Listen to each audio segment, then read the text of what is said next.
of the stream. Yo, what's up, boys? What up? Hey. We're there now. Sweet. We're just waiting on the other two, but it's all good. We can hang out for a Jared's little bit. here. Let's see. Yo, bicycle. Bicycle 3. Bicycle, that's my fiance. What's up? She's in the other room. Yo. Yo. Let's see. All right, there we go. There's somebody joining. Alright, what up, dude? There we go. You guys can hear me fine? Yes, sir. Yeah. Alright, sick. How you boys doing tonight? How's it going? It's going good. Sounding great, man. Hell yeah. I appreciate all of you guys hanging out with me for a couple hours, man. It was sick to get this set up with you guys. It's a dream. I'm ripping the merch, so I got you. I got y'all. Hell yeah. The tie-dye. This is Hell totally yeah. not my fiance's shirt. Don't worry about it. She totally didn't buy it when we went to see y'all. Where'd you guys see us? Which state? It was Georgia. I believe it was Atlanta. 2019 when y'all opened for Beyond Creation. Nice. Yep. So it was a few years ago. That was the Pretty first time good. we had seen you or heard of you, and it was a fucking awesome performance. It was so sick. Hey, thanks, man. Was that what's that place called? Wasn't Like No, Heaven, it's- Heaven, Hell, and Oh, the Masquerade? the Masquerade? Masquerade, yeah. Yeah, the Masquerade. Was it there? Yeah. I only know the Masquerade, and then I think it's Furnace 41 is the other place in Atlanta. yeah, we played there. Oh, have you? Yeah, we Masquerade's got. better. Yeah, Masquerade's way more sick. Furnace 41 is no Yeah. joke though. It's a furnace because it's fucking hot as hell when you have like 200 people in there beating the shit out of each other. Yeah. Nice. But we'll start it off with how did it start? How'd this band come to where it is now? Who is the founding father? I'll let Jared take it from there. Is I am the founding father Papa Jared. of the nation of Arkaik. Yeah, Arkaik started in officially in 2004 in Southern California, Riverside County area, with me and the other original co-founder, Chance Strickland. We met in middle school. Nice. Got into guitar together in middle school. Then we he was a grade older. We separated for a year. He went to high school. When I got into high school, we started hanging out again. He was getting more into heavy music. Introduced me to a bunch of death metal bands for the first time.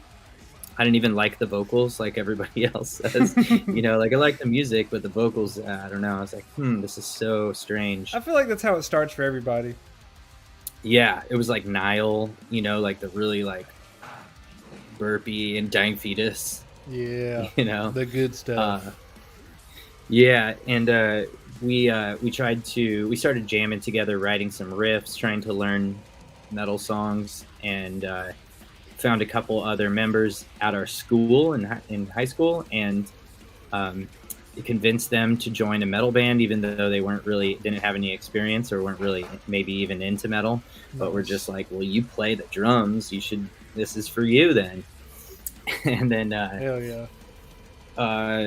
played a bunch of shows in high school, kind of started writing some of our first songs, and out of high school found some more into it metal members for the band, and then kind of went from there, doing the same, playing shows locally in San Diego, LA, Anaheim, those SoCal areas, until and then we made like, I don't know, maybe 5 demos. We would just re-record, try to make a demo, outdo our last demo. And we eventually got more technical. Then we discovered Decrepit Birth and Spawn of Possession and Psychroptic. Yep. Then we're like, this is the best there is. Nothing has been. We got all elitist, of course. We're like, hardcore music? No, none of that. No emo here. We are strictly brutal death metal. And then we ended up finding like Craig Peters, who's in Deeds of Flesh now. He kind of like was way like leagues above us better on guitar. And I started doing vocals more. I started on guitar, played drums for a little bit. Then I ended up on vocals and made a couple more demos. Met Obi from Inherit Disease. He introduced us to Unique Leader. Nice. Gave him a couple They didn't like the first one. Tighten up the drums. So we went back, got a new drummer, went back to the studio, and then secured the first record deal with Unique Leader in 2009. Put out the first album in 2010, Sick. and did 4 albums with Unique Leader from there. And that's kind of the origin story. Sick. And how about did all of you guys come across each other? Let's see, who should we start with It's a lot first? there. Probably Nathan. Hey, I'm Probably here for Nathan, it. yeah. Go in chronological order. Well, I met Jared and the rest of the guys who were previously in the band when I did one of my first tours with Singularity, playing for my other band, Singularity. I was drumming for Singularity, and we were on tour with Veil of Nath, and I think it was just Arkaik, Veil of Nath, Singularity.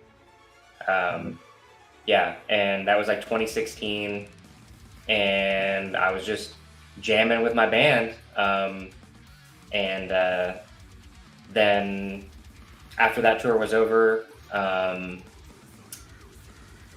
can't remember what happened. I think they had contacted me to do a tour that I couldn't do, and then later on, what was the next tour I did after that? Oh, we did. I started playing for Alter Beast, and then I was playing drums for Alter Beast for a while, and then I did a tour. We did a tour where Alter Beast and Arkaik were on the same tour, so I filled in for Arkaik on that tour. And then I started another tour with them right after that one. It was like November or December 2017 with Exhumed and Arkaik. It was a really fun tour. And then at the end of that tour, Jared had asked me and our old guitar player Chris at the time, Chris Portugal, to be in the band, and so we accepted the offer and been in the band really ever since then.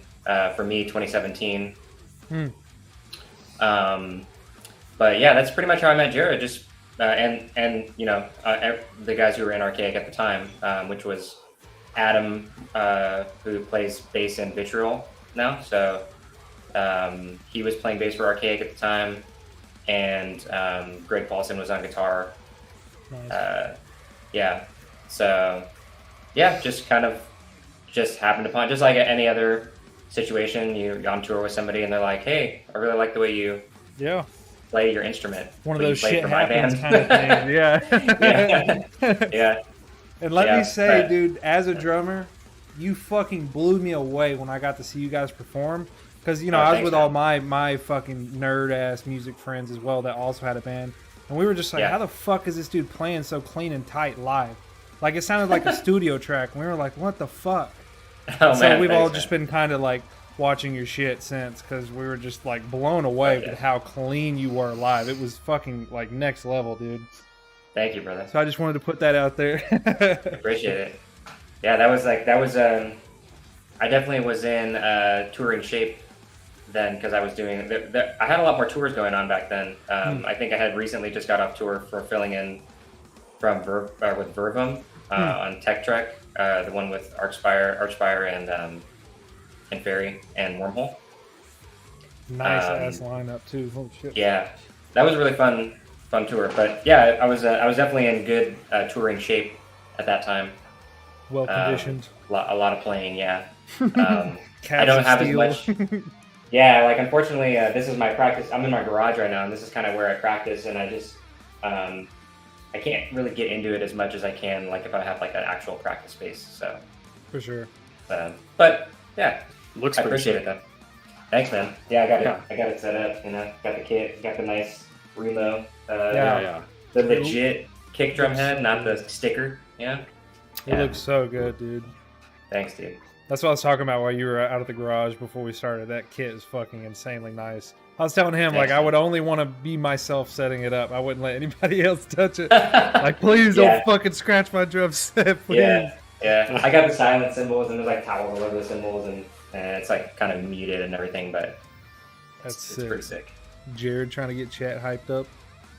Let's go. Yeah, Come on, boys. Say hi. Yeah. You're here. Come on, talk. Let's go. Ask some questions. Yeah. But yeah, let maybe Alex is the next gentleman to join the fold, so he can. Yeah. I met Jared through Nathan, pretty much. Me and Nathan played in a band for like a few months, I think, here in Arizona called Existation. So that's how I like got to know Nathan and like see how crazy he is at the drums and stuff. And then he shortly after had to leave that band because he was like touring a bunch, got really busy. But yeah, just like randomly hit him up one day and gave him my number. I was like, "Yo, dude, if you ever want to jam or whatever, just like get at me." And then pretty much like after sending that text, he hit me up and was like, "Well, I have a opportunity for you if you're like interested in touring." So it was actually for a different band that didn't end up panning out, but then turned out Arkaik needed a guitar player too. This was like right before the 2018 devastation on the nation with Aborted and Psychroptic.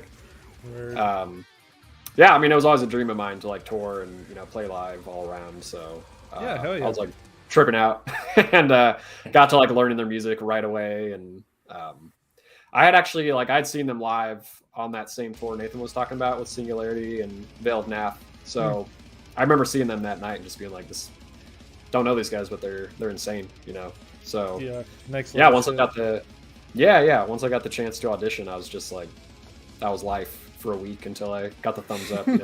Yeah. McPoyle's Robe, what's that's my up? origin. Yeah, both Nathan and Alex both are just like so fucking good that they like our stuff's not easy to play, but they like Alex sent a video in like a day or something like that. It was like so quick, and it was last minute. We needed a guitar player, and Alex sent that over, and we're just like, holy shit! It's like note for note, perfect like form or technique or whatever you call it. And then Nathan, when he was in Singularity, he wasn't playing the speeds that we're playing in Arkaik, but he was so tight too, and his double bass was like perfect, no popcorn feet is what we call it. Yeah.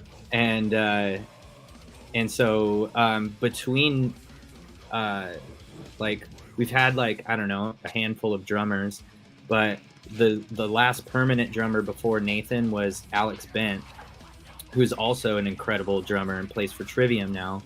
And it was during the time where Alex started playing with Trivium that we were starting to look for new drummers.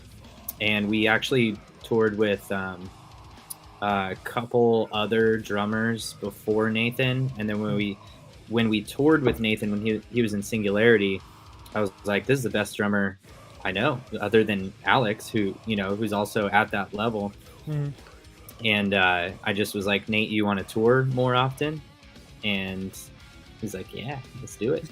So that's how it worked out. But yeah, I'm stoked. Nate and Alex are badass mofos. No, absolutely. I couldn't imagine a different lineup, dude. I think it all fucking works so perfect as it is right now. Thanks, man. Thank you. It's it's like my band from high school that like I didn't really expect to last this long. It's almost like 20 years next year. Which is crazy, but we got started early. We were young. But I feel like this lineup is personally, I jive with it the most, like on stage, in writing, like, I don't know, just we have a good dynamic together. Yeah, hell yeah. We got McPoyle's Robe, what's up? Rocker, what's up? A little later today. Yeah, these guys are in Cali, man. We gotta be later. Wait. I got an announcement with some guys from Australia. Just wait. That's going to be a shitty fucking time stream. Just wait for that shit. Jedi Grind, yo, what's up? Voyix, yo, what's going on? We got the boys in here now. Oh, shit. Jedi Grind's in here? Fuck it. Yes, sir. Jedi Grind. Chris, you want to tell your origin story? Yes, sir, Chris. Yeah, so Chris is up next. Funny enough, the very first meeting for me was also that tour that they did, the Arkaik Singularity Veil of Nap one. But I just like went to the show when it rolled through Utah, and had been an Arkaik fan for a while, and then was like really diehard over Singularity too. And so that's where I met Nathan and Jared, and then the members of Arkaik at that time. We just kind of became homies from there. But I had later linked up with Veil of Nap actually, doing session vocals for their vocalist at the time. Like when he couldn't tour, he'd kind of call me up to fill in his shoes. So we all did the Devastation on the Nation 2018 tour, and then that's where I really kind of got tight with what's now Jared, Nathan, and Alex. And then yeah, we just like always stayed in touch, became really good friends, and it was like, I think it was right in the midst of the like pandemic and stuff when like layoffs were happening. I wasn't working like at all, and then Jared was just like, "Yo, dude, like I didn't know you played bass," and I was like, I don't really know that I play that much myself. And then like he was just like sending me tabs. He's like, "Yeah, you want to start doing some Arkaik material, and when we get hitting the road, maybe bring you out with us, see where it goes." And pretty star striking for me, to be honest. I've been a fan since Metamorph Ignition, and was just like, whoa, fuck, I don't know if I can, but I'm definitely not going to say no. And yeah, so hit that as hard as I possibly could, and then had my first run with them last summer with the Legion. Sick. Second one this May with the First Fragment Boyos, Waking Providence, and Grey Lotus. And then, yeah, it just kind of really worked out pretty perfectly, I feel like. And it's pretty sweet. Like, definitely a very star-striking experience for me, being like a fan for so long, and then becoming friends, and then eventually joining up with them. Hell yeah. I'd Yeah, say Chris- it's a dream team. A lot of bands wish to have, like, I don't know, a lineup get along as well, like as you guys. You know what I'm saying? A lot of bands I feel like aren't friends. Like, it's weird. It's strictly business I kind of think there's deal. a lot of bands where that was the case, like mostly local and stuff, where like, yeah, definitely not the case. Yeah, Chris was like an example of just a friend who like really didn't even play bass, but I kept poking him and like I saw him post one video playing bass, and I was like, oh, you can like, why didn't I think of that? Like, you could, if you just like practiced a lot, you could just like learn our parts, and then we don't have to deal with a psychopath. We can just have somebody. We can have somebody who's cool that we're already friends with. That's not like a completely new person who's a stranger, and we're just asking them to play with us because they're really good. It was more had a foundation of like friendship first. So that, you know, and that's like the best. Yeah, that's like a double whammy, basically. Yeah. No pressure at all, Chris, at all, to learn all the songs. Yeah, no pressure. Easy task, I'm sure, right? To be totally honest, like even still to this day, like hardest like musical venture I've ever taken part in, bar none, like for sure. Especially learning Labyrinth in full was just insane. But it's like this really cool leveling up experience where at day one I was like, oh shit, there's no fucking way, like there's not a chance that I could do that. And then I don't know, now it's wild to see like, you know, what's kind of become of it. But yeah, absolutely not easy by any means. Like there's a lot of different music over the years, like, and this is still the hardest that I've ever personally engaged with. Like, Bicycle said Metallica in terms of bands that don't get along. Read that James said Lars stole like 200 grand from him. Jesus Christ. Really? Yeah. Why would he need to? That's fucking insane. I have no idea. They're like a McCoy's- band that has 200 grand. Oh, yeah, and then he just stole it. Yeah. Nice. Just McPoyle saw says, you make it look easy, Chris. Attaboy, Chris. Hell yeah. oh Get shit. some love. He Yeah, does make it look attaboy. Make it look easy. One cool thing with like Chris on the bass too is because he was saying that he's like the bass wasn't your main thing, Chris, right? Yeah, it was actually the very last that I picked up, to be honest. Like, Yeah. guitar and drums I picked up first. Actually, technically drums first and guitar like right after, maybe months after. And this is back when I was in like junior high school. Yeah. And I still, to this day, kind of like feel more of a guitar player. Like when I write music, I write on guitar. I play guitar in like other projects are out here and everything. Mhm. And that was always Like, kind of the primary, and then like vocals and stuff, and bass really, yeah, it's been the most recent musical venture. And super glad that Jared was like, yo dude, like you got some prowess, like fucking hit that shit, because now it's become, you know, much more than I ever would have imagined, and something that I just like wouldn't trade for anything. I fucking love it now, and like actually feel like a proper bass player now. Hell yeah. Yeah, you like- Supportive Jared. he plays like a real bass player. You know, like a lot of people who just switch to bass will like play it like a guitar. Just, you know, Right. not really see the differences between them. But yeah, he's going crazy on like the technique. I will say that Chris, you do look like a guitar player, and Alex looks like a bass player. If I was to say, I started on bass. Oh, interesting. okay, okay, sick, yeah, I can. I don't know. You look like it's swapped. It's weird, dude. I'll take it. Yeah, that's cool. So, how long have you guys been playing your respective instruments? She. Why don't we go with the Or instrument vocals. player? We'll call vocals instrument. Me, vocals, I started like I only started because we couldn't find a vocalist, and we wrote music and it was just instrumental, so we're like, we got to put vocals on it or else it's not complete. So like we would also like we had a jam room and a PA, and so I'd mess around on the mic, and then we had an engineer that kind of coached me through how to do vocals recording wise for my first time, and it didn't sound that bad, so I kept doing it. And then we would try to find like a drummer or something, and we couldn't find a drummer, so I tried drums, went back to vocals because it was just, for some reason, even though it's just screaming, it was easier to find somebody that that played an instrument than it was to find like somebody who could do vocals good. So I just stuck there. But I mean, that was, like that's, what is that, 18 years or so of just screaming away. And you can still But I talk. also play drums. Like, I'm also a drummer, so if I had to choose an instrument to play, I would play the drums. I agree. I'm a drummer. I can't. I've never never tried vocals. Don't plan on it. I would fuck my voice up so quick, bro. What about you, Alex?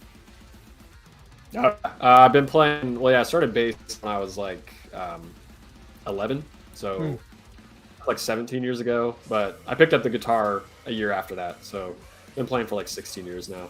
Nice.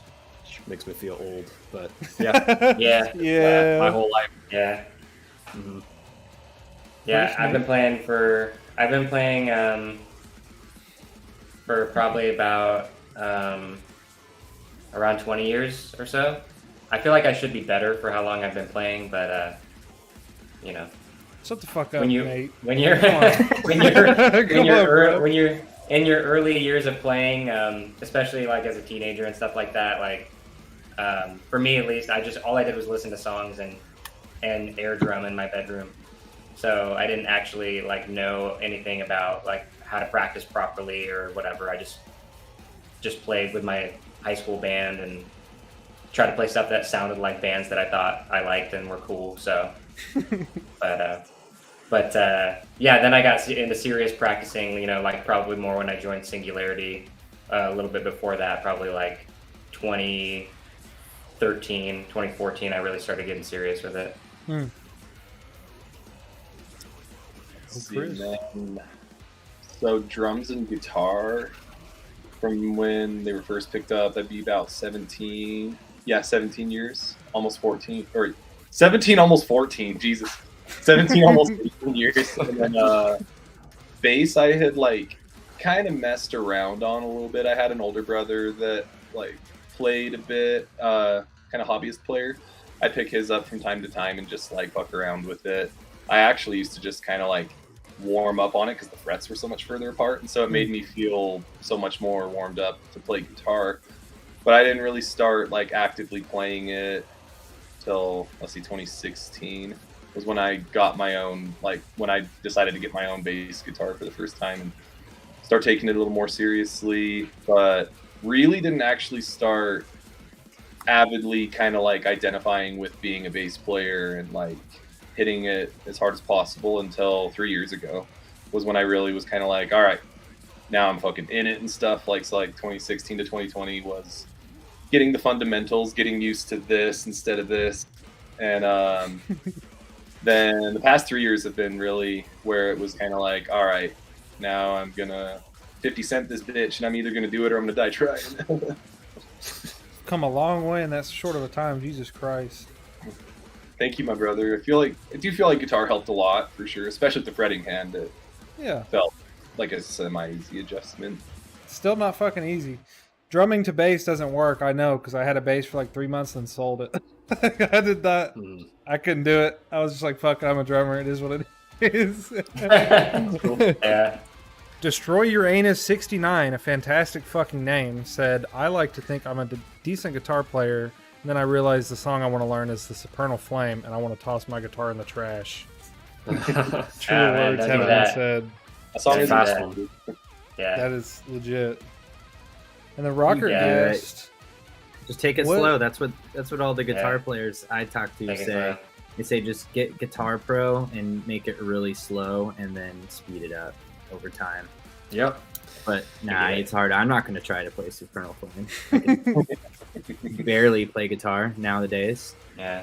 I do Smoke on the Water, one finger, one string edition. yeah. That's- Oh, that's dude, me. you were flexing Yeah. that hard. I do, yeah. You know how I do. Dude. Yeah. Typical drummer fucking showing off.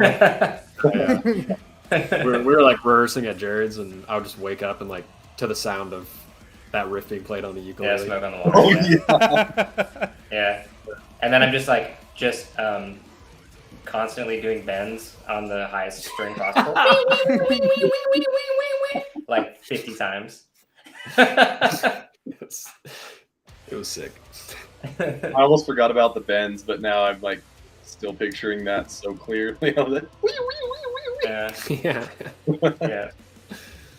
Rocker asked, what is the composing process of your music? In terms, he means, do you guys do drum tracks first? You do guitars first? Vocals first? Because everybody kind of has their own way they do things. I'd say like we all write, so like I think each of us kind of has a different process a little bit. I would say like I like to sometimes I'll write like a song and the inspiration will just hit and then the whole thing will come together, and then I kind of, if the guys give it the thumbs up, then they'll put their own touches like on their parts and stuff. But there's also a lot of just like straight up collaborative stuff. Like Jared will bring in ideas, or he'll take pre-existing ideas and kind of like turn them into something new. Yeah, there's like a lot of, like Alex said, it's a lot of collaboration. I would say that the drums come, right now we all live separate states, so it's all remote. Which I don't So- understand how you guys fucking do that, honestly. Yeah, I mean it's kind of tough sometimes, but for me it's I get in the zone. I get a song, or I get a riff from Alex, or maybe Alex will send some riffs to Jared, and Jared's really good at kind of taking riffs and just compiling them together and making songs out of it. Jared actually just takes MIDI notes and just pushes them around until he makes a cool riff. So Jared actually wrote some riffs on the most recent record too that like Malcolm from Inferi was like, "Oh, it's my favorite riff on the record, Alex." And Alex is like, "Oh yeah, Jared wrote that."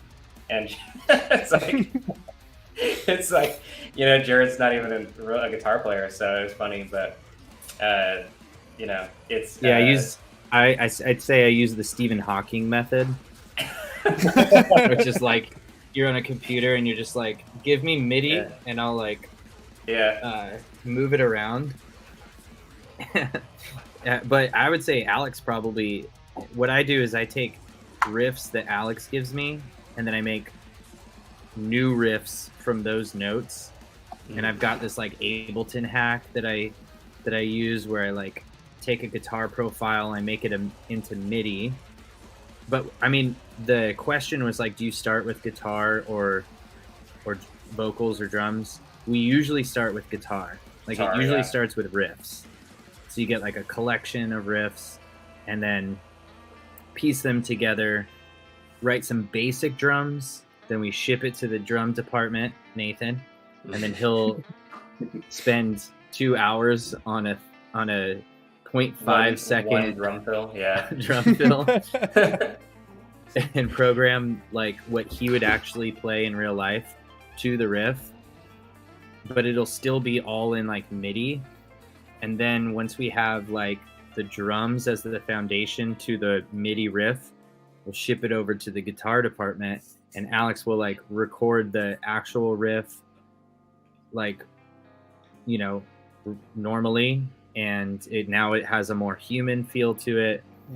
And then we'll add some bass. We haven't been able to write any songs with Chris yet, but usually like the bass and guitar, like they'll play together, like write, you know, work on a guitar profile, or Alex will provide some of the bass in the guitar profile, or a lot of times some of the drums too, as like a foundation. So we just kind of like send files back and forth until we have like something that sounds like a song instrumentally, and then I will add vocals to it very last. I try to wait till the song is like as completed in a pre-production form as possible, and then I'll do pre-production vocals, not the final like takes or anything. But to me, it feels better it feels weird if I'm like recording vocals to all MIDI for some reason. Like when the real guitar is added, it like just feels more natural. Like I feel like I can get into it more.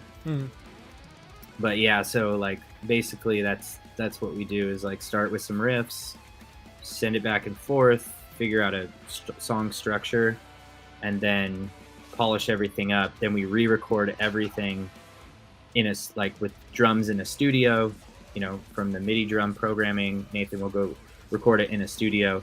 That's like the main thing that's the most important part of like getting a studio, is like getting a good drum room that has good like acoustics, and getting those drums taken care of. Because we can record guitars. I record in my closet, so like that's my studio. Yeah. We could do all that at home, but Yeah. It seems to be the popular option, vocals last. I mean, that makes sense. It would be weird doing those first anyways. Some people do, but they're kind of freaks. I won't lie. Yeah. I'm going to butcher this name. Viqueiro Tejano said, "Yo, fellas, miss you dudes." Oh, that's the homie. That's Maro. What up, Maro? What's up, What Maro? up, dude? Whoa. Homie, man. Give a heart. Sorry if I butchered your name. I tried. All right, I'm going to ask this question, and I'm going to run to the restroom.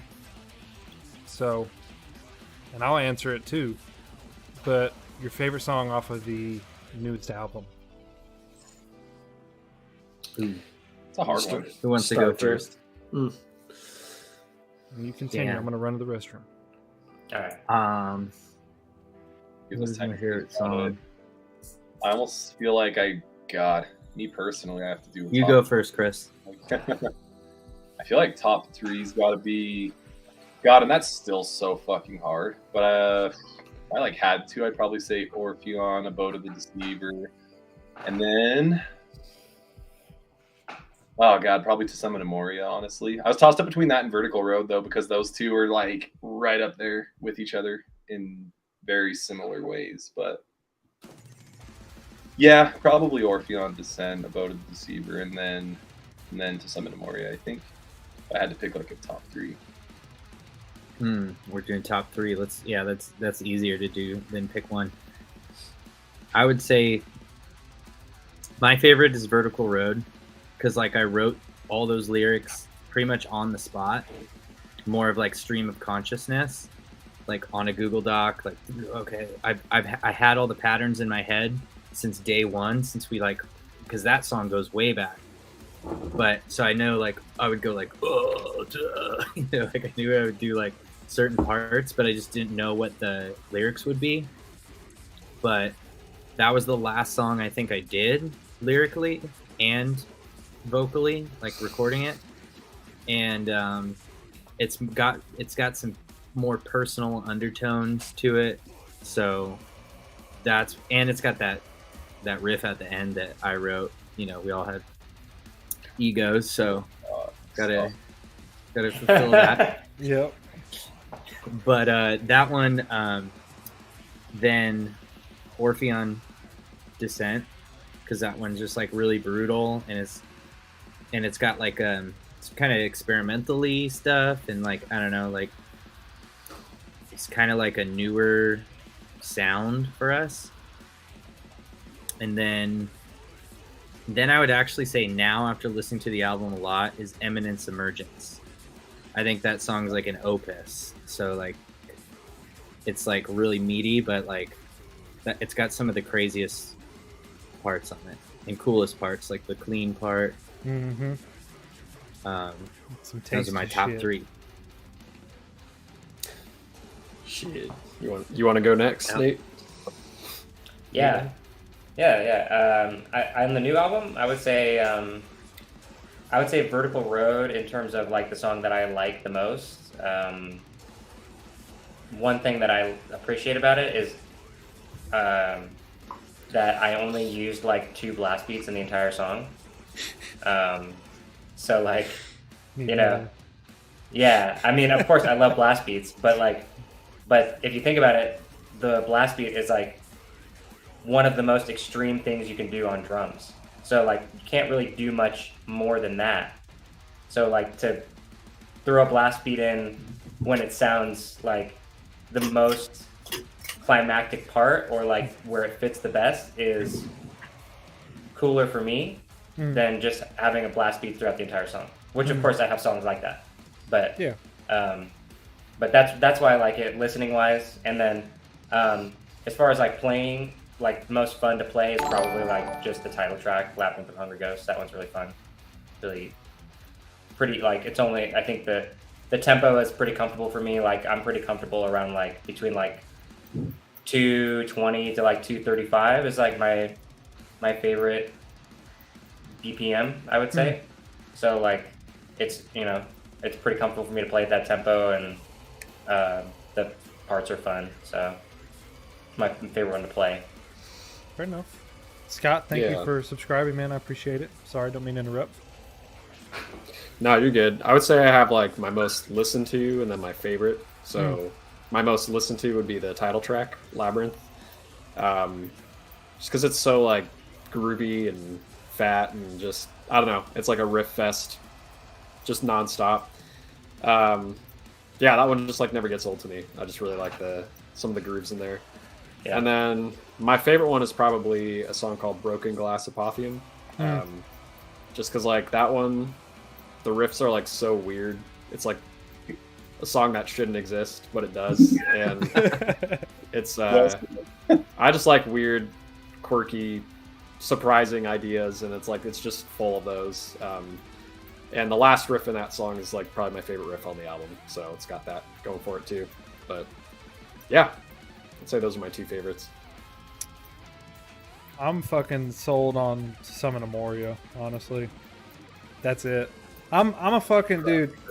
Like, if you've got a little bit of melody or some sort of atmosphere, I'm fucking glued. So like, to Summon of Moria hits everything, every mark.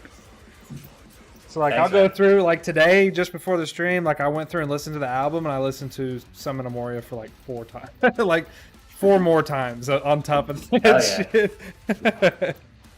Dude, that's one that we didn't think was going to turn out as well as it did. And Jared had the idea to put some healing flute that was performed by our buddy Dallas. Dude, I heard that shit.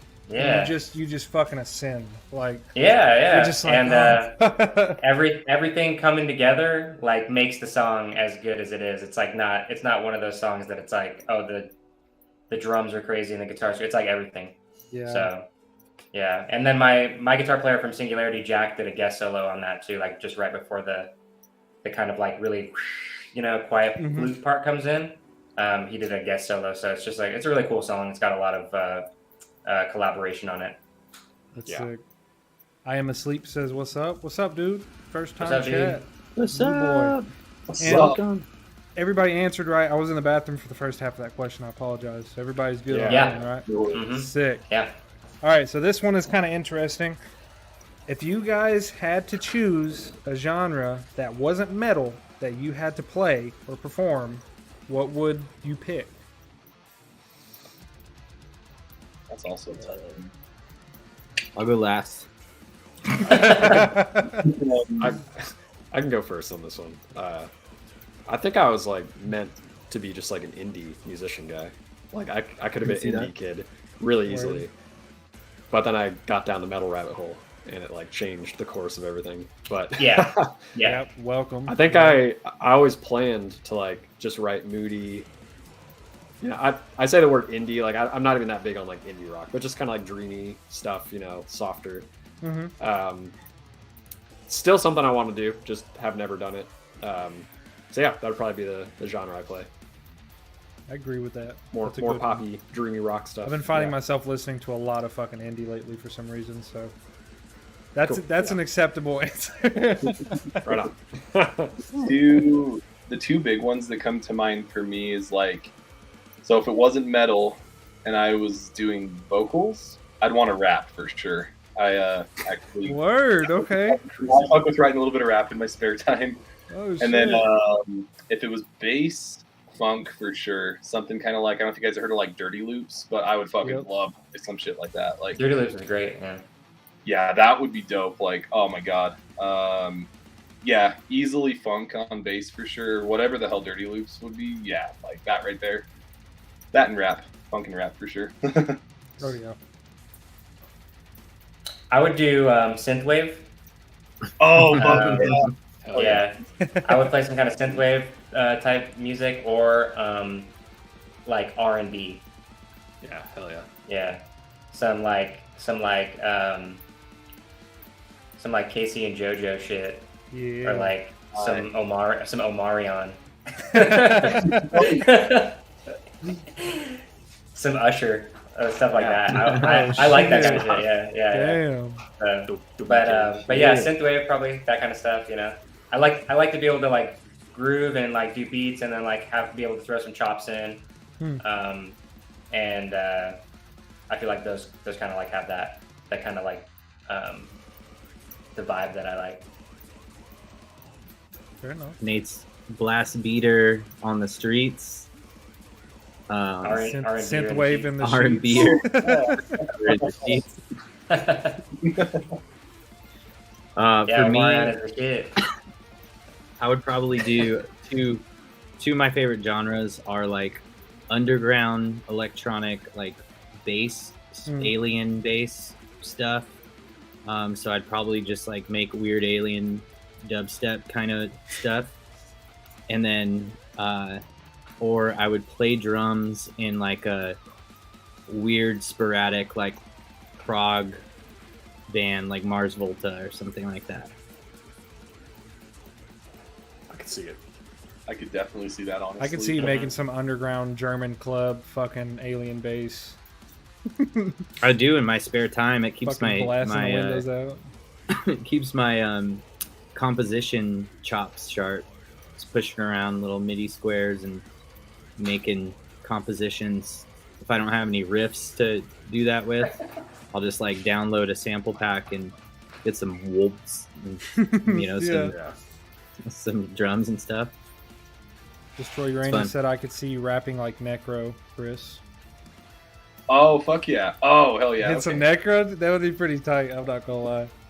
Necro's he's got one good song that, I mean, I haven't listened to Necro in a while, but there was one song that I used to jam out a lot, like I think around high school time or shortly after that. And pretty fun, pretty brutal. Yeah, the brutal aspect for sure. I'm like, oh hell yeah, that like some like Brother Lynch and Necro type stuff. Like, I think we lost Yeah. Alex. Oh, never Oh, mind. there he is. Sorry, boys. No, you're good. That was a Just good making sure you're- question. Yeah.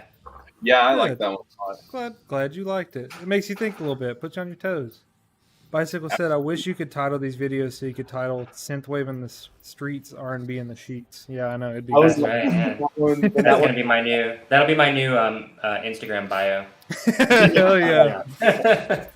Destroy Uranus said, "Don't know if you'd consider it in the same realm as metal, but I'd absolutely play guitar for an Evanescent style band."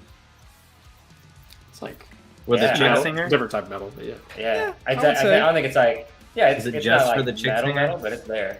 It's I just was for the gonna- chick singer. Yeah. Yeah, I was gonna say like if Amy Lee's singing, fuck yeah, I'm there. Like, Yeah.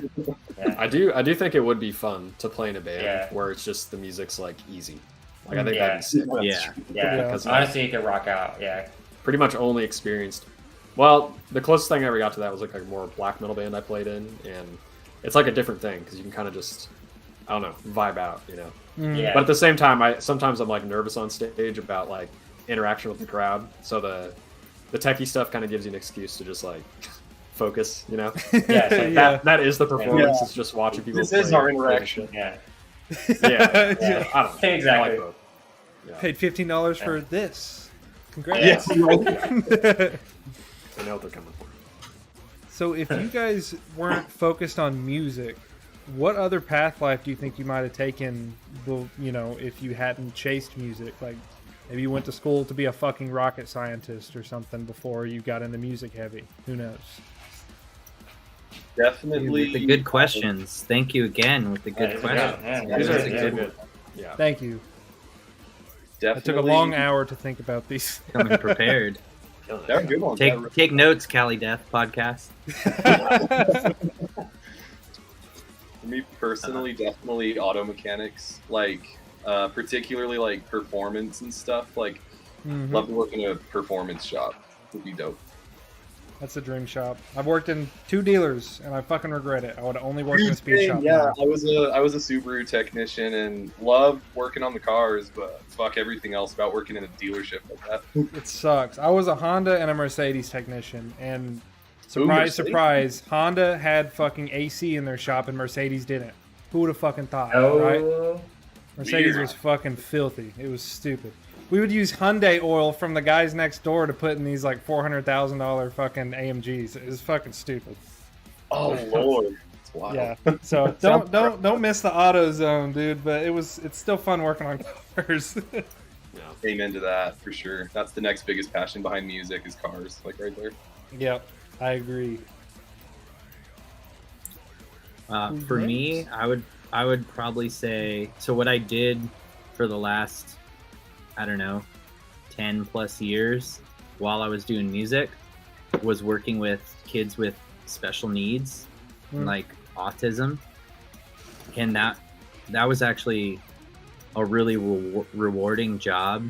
And I could like just be like, sort of a, I don't know, like a role model, or just kind of like help kids, like, had some success stories, like helping kids turn their behavior around. So that was an interesting job, and I definitely like still kind of miss it, but now if I had to pick, it'd be something in marketing. I like really dove deep into like I don't know, just marketing in general, and it's like a psychological thing, so it's kind of interesting to like, in a good way, as long as you're not scamming people, yeah, it's just like an interesting kind of thing to get into. So it would be probably that, like if I had to quit, it would be something in marketing, like getting the message out in a way that people can understand. Yeah. Oh, the homie Larry, what's up, bro? How's it going? hello. What up, Larry? Hey! You guys know Larry? Have you guys seen him online at all? I don't think I don't He think does. I know. Yeah. He goes around to fucking. He's got like 150,000 on Instagram. He's fucking insane. He'll go around to like grocery stores and do metal vocals, so just random bullshit. No, fuck yeah. Scare people. I gotta go follow him. But he's Oh, in yeah. he's in the band Impuritan. I just had them on stream a few days ago, actually. Oh, sick. From West Sick. Tennessee. Nice, man. So Hell yeah. yeah, he's the boy. He's a Chad. Giga Chad. Larry. Chad. Giga Chad. So who's next? We need to have. I need to write down Like a an list, order. an order. Yeah. I can go next. Yeah, I'm actually trying to reconnect with something I was like doing before all the band stuff. When I was in school in college, it's kind of a convoluted major to try to explain, but like the main thing I wanted to do was video game sound design. I definitely kind of took it for granted at that time because ironically, like at school, all I could think about is playing in a band and like doing music stuff. So, like, even though I was in school, most of my energy was going towards music, you know. But yeah, I would love to. I mean, that's what I would have loved to have done, was just like keep going down that path. And lately, I've reconnected with that. I'm trying to study like more sound design stuff right now. Yeah. So that would be the dream kind of like career, is video game sound design and composition, Sick. or sound design for movies and whatever, you know, Yeah, media. that's big money for fucking media, for movies and shit. Yeah. A lot of money. The That next boy John Nate. Williams. Yeah, so this is actually a good question. I contemplated this quite a bit during the lockdowns and pandemic, when all touring halted for a couple years and that kind of thing. And I had a lot of trouble with this off and on, because so much of my identity and everybody else who plays music, their identity is being a musician. Mm-hmm. So if I were not a musician, who would I be? You know, that kind of idea, you know? And that idea of like, you know, giving that up if I had to, really sucked, but it was also really kind of like eye-opening that, you know, there's a lot more to everybody than just what they do. So roundabout way, if I had to do something else, I feel like it would have to be something that I feel fulfilled in, like maybe I'm doing something of service to others, like maybe like being like a therapist or a psychiatrist or something like that, or just something where I can be kind of like remote on my own, like maybe like working out on like some kind of like in a national park or something like that, you know, like just kind of like in a cabin in the woods, just doing my thing by myself. That's what I wanted. It would probably be something like that, yeah.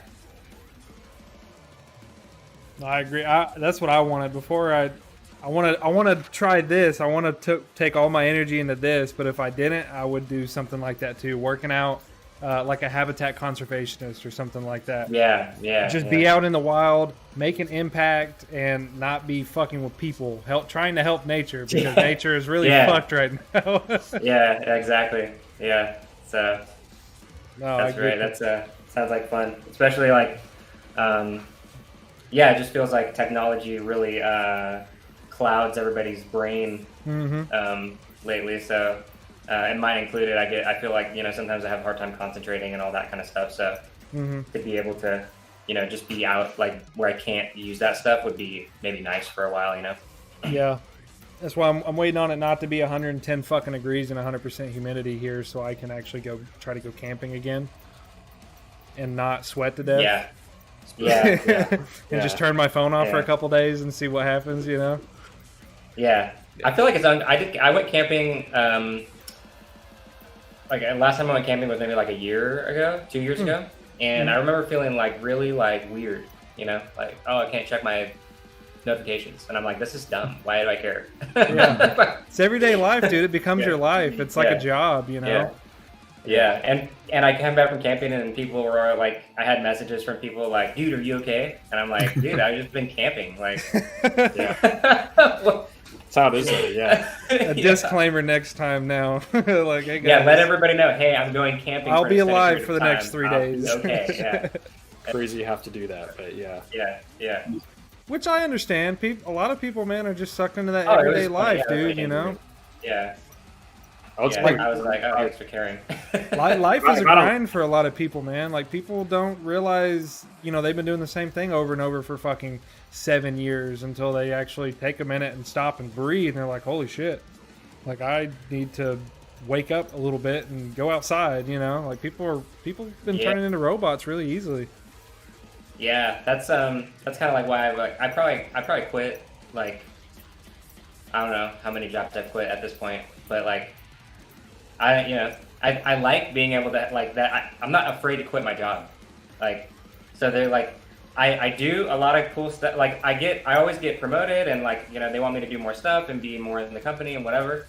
So because I work hard and I show up on time, I don't call out, but like, I'm never afraid to just be like, yeah, I got this tour, so like, if I can go, that's cool, but if not, then I'm going to be going on the tour. Everything you've said is translated exactly to my life because I'm the same way. I've had so many fucking jobs. I've done so many fucking things. And just don't be scared to do new things because you learn new shit and you learn new skills. Like my skills to talking to people, I was a logistics coordinator for like 3 years at like 8 different fucking companies. And you learn to talk to random people on the other side of the world. It is what it is, you know? Enchanted Bong said, "Hey boys, it's always a great time with the Arkaik dudes." Shout out, that's closest friends. That's Trevor. Hey Ruth. What am I? Beautiful Kai said, "What's up, Kings?" Oh, another one. Beautiful what up, man? Arkaik Kings. SQL is crazy. The booth.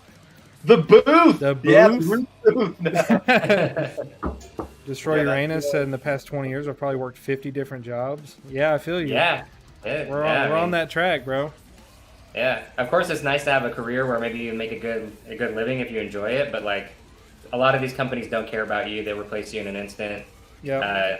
Why have loyalty to these corporations that don't really care about you? Yeah, exactly. And then they do, and then here's your layoff paper. Sorry, like you know, sucks. Yeah. Fuck them. I heard that if you stay at the same job like too long, you actually like decrease your wages, your potential wages, because you're not like moving to new companies with your, like you're not moving up fast enough. But like if you move to more jobs, you have like better chances of earning more. No, that's because very you're not fucking sticking true. with the same job. Yeah, I will agree to that. Like when I said I was in logistics coordination, I went from starting when I was 18 to making $40,000 a year to when I was 21 being hired by a company in Chicago, and they paid me $70,000 to be a fucking drayage direction like director. And I was 21, and they'd fly you up to Chicago and shit. Don't fucking stay at one place for 20 years. That's my life. Don't be a fucking That's like our NPC, parents' dude. life. You know, Yeah. like that worked well for my dad. Yeah, Right. This is- Like, we're a new age. He motherfuckers. retired. He was with the same company. Like they treated him well. Like, or like my mom's a teacher. Like, you know, it works well for that. If like or for that generation, but for our generation, it's like definitely not the same. Yeah. Shit sucks right now, and people don't understand that. Yeah. Just do it. Life's short. Do what makes you happy. If your job sucks, quit your job. Yep. I mean, There's some plenty people of might it. not agree with that, but like that's my opinion. And if people don't agree with that, I understand, but that's what I do. So. You'll always find another job. It might be hard sometimes, but you always find another one, dude. Yo, what up? OG Get Wrecked said, "What's up?" That's my best friend, Isaac. Oh, word. Oh shit. Yeah. Thanks for the follow, homie. I appreciate it. Yeah, dude. All right, next. Now, this was a question from the last band. They wanted me to make sure I asked. Who are your biggest influences or idols? And that could be in general, or it could be in the music industry. It's totally up to you. Oh, okay. These are thinking questions, guys. You just gotta fucking stay on your toes, man. Stay on your toes. You knew what you signed up for. Yeah. A couple of big ones that immediately come to mind, which shocker, their music. No, just kidding, but like a couple huge ones is like Chuck Schuldiner and Death in general, and then Spawn of Possession as well, like Christian Wensner, and really, I mean, pretty much the entire roster of members from each of those bands, super influential. And I guess that would also loop into like Obscura and Alkaloid and etc. You know, but yeah, musically those are two huge ones that come to mind. I got one. Ken Block, rest in peace. Oh, fucking my boy. Oh shit, yeah. Right, man. Gymkhana in heaven, my man. Goddamn. Don't make me tear up, boy. Cheers to that. One of my biggest idols in the death metal scene is Frank Mullen from Suffocation. Oh yeah, dude. So, That guy like made me fall in love with death metal live, like as a live band. Like I saw Suffocation a ton of times. They're like my favorite band to see live. And he was so entertaining. and his vocals were so brutal and deep and guttural, and just like he commanded the crowd. Like that was the vocalist that I looked up to vocally. And then the Spawn of Possession guys, for sure. Yeah. Like all of them. Yeah. Spawn. I would say my big ones, like musically, would be like Dave Mustaine from Megadeth, Yari Menpa from Winter Sun, Mikael Akerfeldt from Opeth, and then Devin Townsend. Those are like my Nice. oh, and Isan or Ishan, however you say it, from Emperor. Yeah. Those are like my big 5. Yeah, Fuck yeah. like still inspire me to this day. So yeah. Yeah. I'll double down on the Michael Ackerfeld too. Yeah. Yeah. Yeah, if I go from like back in the day, like from like who like as far as music goes, who's influenced me like the longest, probably like Dirk Verburen, who is now the current drummer of Megadeth, and I used to be really into Soilwork when he played for Soilwork, and I always loved his drumming, and I just thought he was like a really nice, like friendly guy, but like just destroyed the drums, and always had nice. He always wrote the songs really well, like the way that he built up the parts, and you know, chilled back sometimes, and then like let loose all crazy other times. I just thought like that was really cool. Chris Adler, he was like, you know, one of the big reasons I got into, you know, we're so seriously into drums. Yeah. And then Opeth, In Flames. That's kind of like the stuff that I grew up listening to. More recently, really into Obsidious, or anything that Sebastian Lancer and Rafael Trujillo are doing. I really like the way they play. I think that they write like just really tasteful, groovy, proggy stuff. So like that's kind of like something that I'm really into, and that I kind of try to emulate as much as I can. Not being near as good as Sebastian Lancer, so and then you know, like on a more like I guess outside of music, like philosophical level, and not really an idol, but somebody that like I look up to, and it might be like kind of cliche, is like Alan Watts. So like, I mean, you know, more like philosophical stuff. You know, just kind of introspective stuff. Really helped me out a lot during some struggles in my life. So I go back and listen to the YouTube. There's like a whole, you know, everybody posts his speeches on YouTube, so I go back and listen to those sometimes just while I'm walking around or at the gym or whatever. Classics. Oh, yeah. Classics. Yeah. Fucking Terrence Bulk McKenna listen to too, for me. motivational Like Yeah, Terrence McKenna. Yeah. outside of music, yeah, that dude was on another level. Talking to the alien gods of the mushroom. The aliens. The DMT gods. Yeah, the mechanical machine elves. Like long before DMT was vapable. Yeah. Bro's taking that shit naturally. All right, if y'all are done with that one. All right. This is an easier one. You don't have to really think too hard about this one. What is a dream venue you hope to be on stage playing at one day? Oh, I like that. Red Rocks. I was Yeah. just gonna say Red Rocks. Yeah. That seems to be everybody's dream so far from all the streams I've done. Everybody's been Yeah. saying Red Rocks. That one just Yeah. looks incredible to even like spectate a show at, much less to play at. Be fucking incredible. Yeah, Red Rocks. For me, like not a specific venue, but just like anywhere in Japan, like Tokyo. Word. Yeah, that would be sick. Oh yeah. I just like Yeah. that's always been like a weird, just goal of mine. Like one day playing Japan. Yeah. So, I'm actually interested. That reminded me. I have a band called Sailing Before the Wind that agreed to come on at the end of September, which is a Japanese metalcore band. So I'm going to ask cool. them that same question, and Oh. I'm interested in what they're going to say.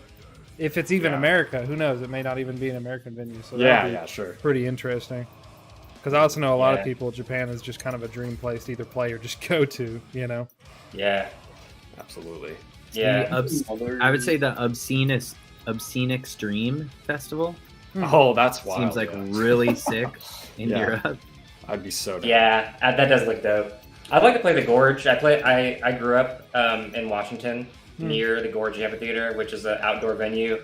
I don't know if you guys have ever seen it, but it's on the edge of like a cliff overlooking the Vantage That's River. sick as fuck. Damn. Yeah, and it's really tight. I mean, they do like Dave Matthews Band. I saw Tool there when I was 17. Nice. Yeah, Pearl Jam, Sasquatch Festival, all sorts of stuff. So just like it's just always been kind of like it would have been. I would be there like watching a show and be like, man, it would be awesome to play that fucking stage. You know, like That would be sick. on the edge of a cliff. You know, so Never even heard of that place. Yeah, that'd be wild. yeah. I mean, I am It's on like this the- side of the country. It's so- like it's the big venue in Washington State, like, or one of them, like the outdoor like festival venue that you would go to, like if there were like an EDC or something, Mhm. like that's Yeah. probably where they put it. That's where you get camp out and stuff. Oh, that'd be sick. Yeah, Yeah. yeah. Any cool like big nature thing, like what's that Yeah. one called? Fire in the Mountains. I don't know where they do that. Yes. Yeah. Oh, it looks really okay. pretty, Yeah. just like where it takes place. You know. Mhm. Yeah. The Tetons or whatever. Oh yeah, yeah. Mhm. Destroying Uranus said, "I'm a hometown hero. I'd love to headline a packed Starland Ballroom." Honestly, Fair. hometown shows are like some of the best shows because it's like Yeah, it's all your friends, like they're all there to support you, like you know, you're having a good time. Everybody's excited to watch you play. It's like Mhm. it's dope. I've had some awesome hometown shows. Yeah, there's been a lot of talks about packed basement shows recently. Yeah. For that Still never hardcore played a slam basement show. shit. I really. Oh yeah, we did one. It was pretty sick. It was actually here in Idaho on that 2016 tour. Yeah. Yeah. We played this place called Wastelander Studios, and we were like, "Oh yeah, it must be like at a venue or something like that." And we like roll up, and it's like this guy's house. It's fucking sick, dude. Yeah, and I remember sitting down to go to the bathroom in this little bathroom, and like my knees were touching the wall in front of me while I was sitting on the toilet, and I was just like, "Wow, this place is tiny." And then we went into the basement, and there was like maybe like 20 or 30 people, but it felt like a lot more, and it was like really hot and packed. Yep. So that's cool. it was really fun. Yeah, Bicycle said, "I forgot Idaho's a real state." True. yeah, True. Yeah. No news on Yeah. about Idaho ever. yeah. It's like It's Montana. kinda Who weird the how fuck that is, actually lives yeah. in Montana? Is Montana real? Kind of weird. That's It's very it's real. Yeah, Idaho is an interesting place. It's cool here. You'd actually be surprised at how many people are moving here. Yeah. But it's definitely got its quirks. I've come to really like it there, Yeah. especially spending Yeah. that day off with you, Nathan, on the last Yeah, one. man. Like, Yeah, it's pretty dude, chill. Idaho's sick. Laid back, Yeah. really laid back. Yeah. I'm trying to move so bad, dude. I'm fucking hating living down here. It's so pretty, but so many fucking people moving here, dude, from like the west. Moving for the potatoes. Yeah, Potatoes hell are yeah. part of it. Yeah. I'd move for the They're potatoes. moved, Shit. yeah, it's just like it's just a chill area. It was pretty cheap at one point, and now it's like pretty expensive getting up there. Yeah, I had some random fucking land agent reach out to me that was like, "Oh, I got 2 acres of land in Montana for $2,000 if you want them." It's like, who are you? How did you get my email, bro? He's like, Could be "Yeah, there's cool. like an abandoned gold mine on here." I'm like, "Okay, I'm gonna." Yeah, Delete no wonder this. it's so cheap. There's probably some like angry ghosts on that. Yeah, Just it's right like- on that gold mine. Full of bodies from like a fucking dynamite accident. Yeah. He's like, just send me a cashier's check for $900 and it's Yeah. yours, brother. Yeah. It's a fucking steal. I'll send you the deed right away. Yeah, Over yeah, email. I'll You mail just it print to it you. out. It's I'll authentic. email you the Yeah. deed. Just send me a cashier's check. This is a good one. One thing that would signal for you that you've made it. I don't know if I believe in the "you've made it" thing. I mean, you know, Yeah. people can have different moments. You just sit down one day and take a breath, and you're like, "Holy shit! Like I'm there," you know. I guess if I had to choose something, it would be like to the point where I don't do anything but do music. So like, I was just gonna say that same thing. Yeah. Yeah, no clock. Oh no, Jared. Oh, he's about the band. Oh Oh. shit! Yeah. The universe didn't want to hear it. Hold on. There you go. Welcome back. Yeah, like no clocking in, just like all I have to do today is finish a song. Yeah. Amen to that. Mm-hmm. Yeah, I mean, I don't know. Like that is a hard question. Like how the definition of making it would be relative to whoever's making that benchmark. So. And like for me, like I'm never good enough for myself, so like I would never make it. But I think like yeah, how maybe, I feel too. It's like you'll always just see the next step where you could go, and it's just there's always another rung on the shit. ladder. So like here I am playing. That's how I feel like I would be. I hear, and that's something that I could change right now and be like, I could just say right now I've made it. I went on tours with some of my best friends. I played to people who enjoyed my music, and I potentially made people happy by doing that. And I enjoyed myself. So I think in that sense, I did make it. But there's 100%. Always other successful things that everybody wants to do and improve themselves, and it's kind of like a whatever. If you do it, great, and if you don't, nobody's gonna hate you for it. So For sure. Just do the best you can. Mm-hmm. Which I want to add to the like thing where it's like you're never satisfied, or like you never viewed as like you haven't made it. I don't like mean that in a negative way. I think it's a good thing. It's like it'd be kind of boring to like stop wanting to grow. It's always cool to have a goal, meet it, and then it's like, all right, where can I go from here? Yeah, I agree with that. I'm going to ask this question. This is from somebody in chat, and then I'm going to go use the restroom again. Sorry, I've been drinking a lot of water, okay? It's hot. I'm going to do this. I'm sorry. No, you're good, man. All right. Yeah, you're good. Well, how about we just take a bathroom break? You want to do that? Shit. I could do that. What's this shit? I'll grab some water, but I don't know. I don't want to leave people sitting here too long, just chilling. I'll stay. Yeah. I'll leave a question, and we can all take turns talking while the others get water and use the restroom. Yeah, sounds good. So I'll be back. I'm gonna use one real quick. Word. I am asleep. Said, any advice for the youth? Any advice for the youth? Are you the youth? Am I giving you advice? I think he is the youth. Shoot.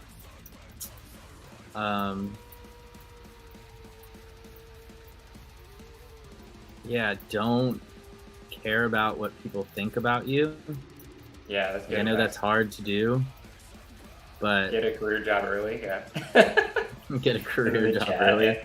Yeah, learn high leverage skills. Learn skill, like be irreplaceable. And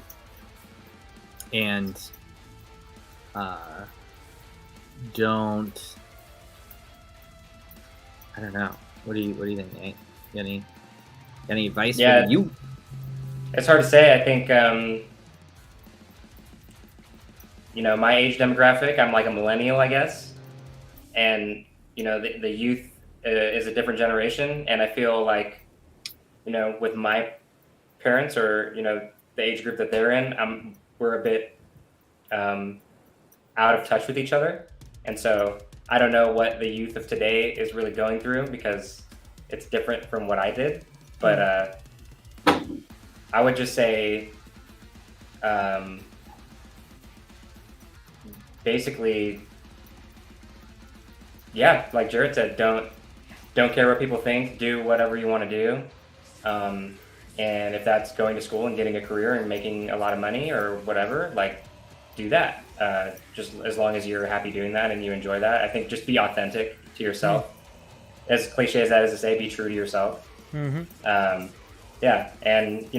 I would say just have integrity in your word. Like if you say you're going to do something, like do that, because then you get in the habit of saying a lot of stuff and not doing anything, which I think is like an epidemic right now. And take responsibility for your actions, and if you make a mistake, that's okay. Making mistakes is how you learn. So don't see a mistake as like a failure, see it as like a learning tool. That would be my advice. Very solid. I agree. It is very solid. People are too worried about what other people think about them. I got a couple more. Especially the younger. Okay, Joe's got a couple more. I'm going to grab a glass of water. I'll be right back. Word. Who's got a couple more? Okay, so me. Oh, go for it. Sorry. Family, even if you think they're shitty or you think they're amazing, like you're not gonna, family isn't around forever, so family is important. Mm-hmm. Number 2, don't hold grudges.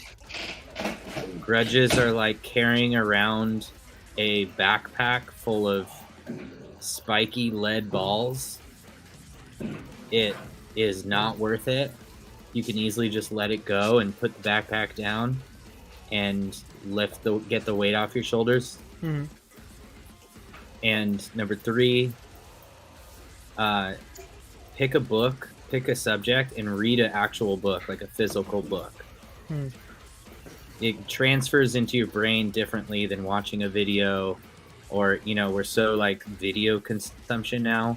Like, sit down, turn your phone off, or just put it away from you, and like turn a page and read an actual book. Or even if you suck at reading, which I used to really suck at reading, like I started to read more at a job because I was just sitting around a lot, and then I really got the value of reading and read a bunch of books.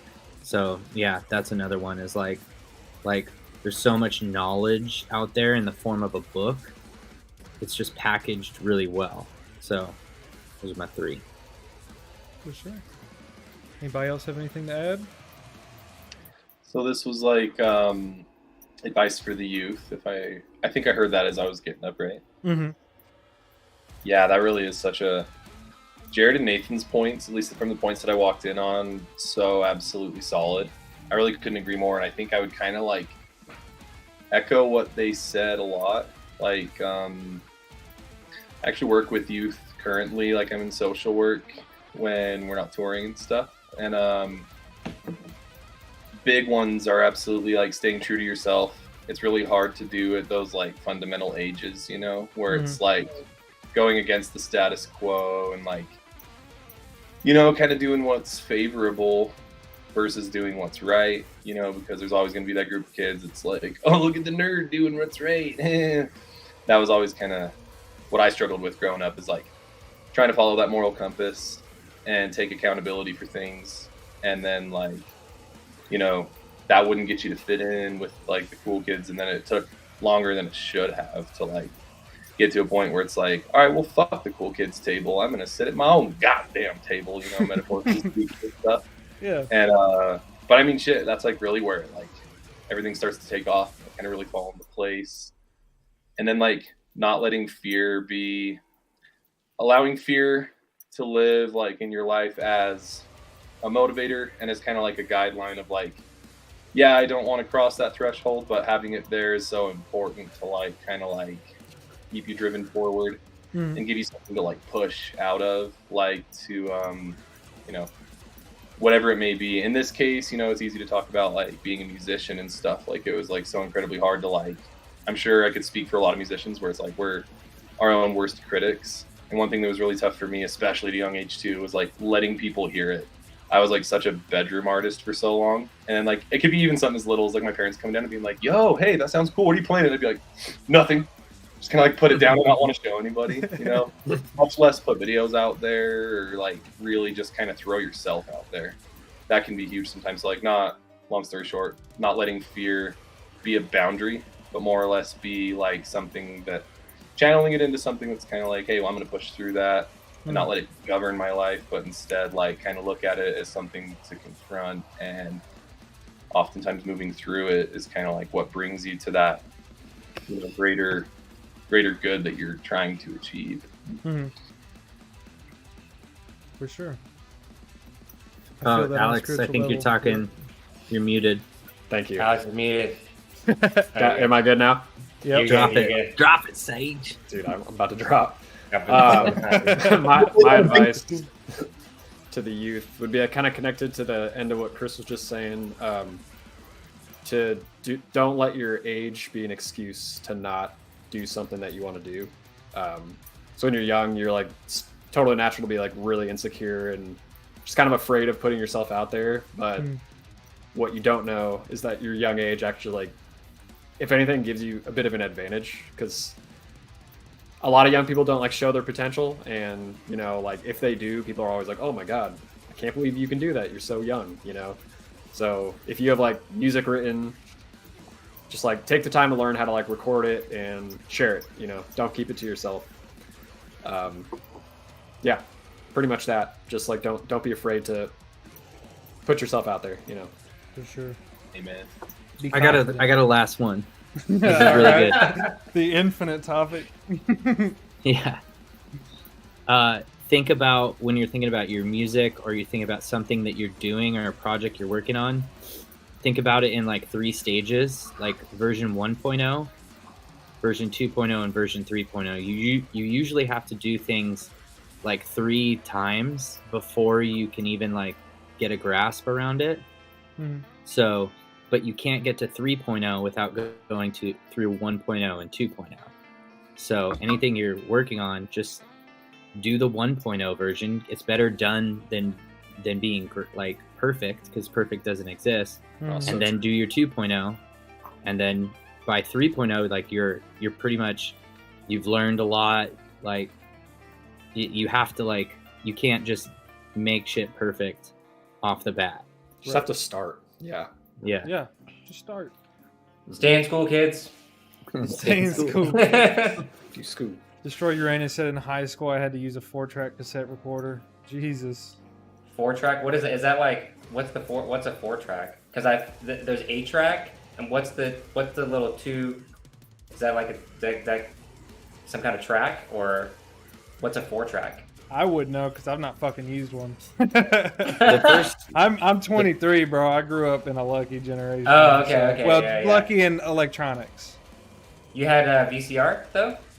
Yeah, growing up, hell yeah. Okay. Of course. I still had the good shit. I was born in 2000, Okay. man. I had the good shit coming up still. All right. Yeah, 2000. Yeah. Yeah. I still had a PlayStation 1 and all that shit, man. Hell yeah. Same here, dude. Crash Bandicoot. Yes, sir. Spyro. Cool Borders. Cool Borders. Oh, I loved Cool Borders.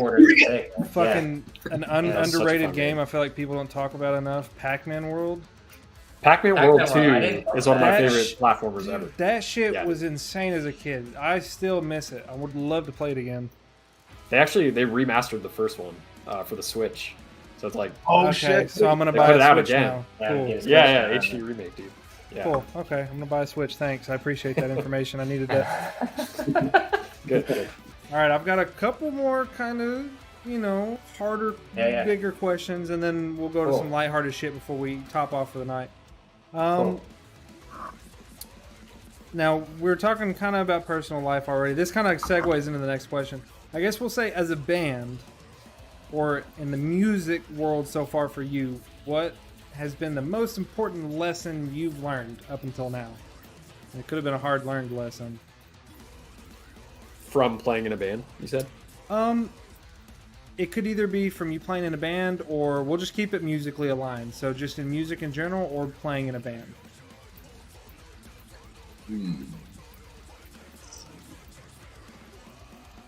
I would say the biggest thing is something I heard Nathan saying when I came back from the bathroom. If you say you're going to do something, like, just do it. That'll, like, separate you from 90% of the people who don't get to do anything cool with music, is because it's always an idea.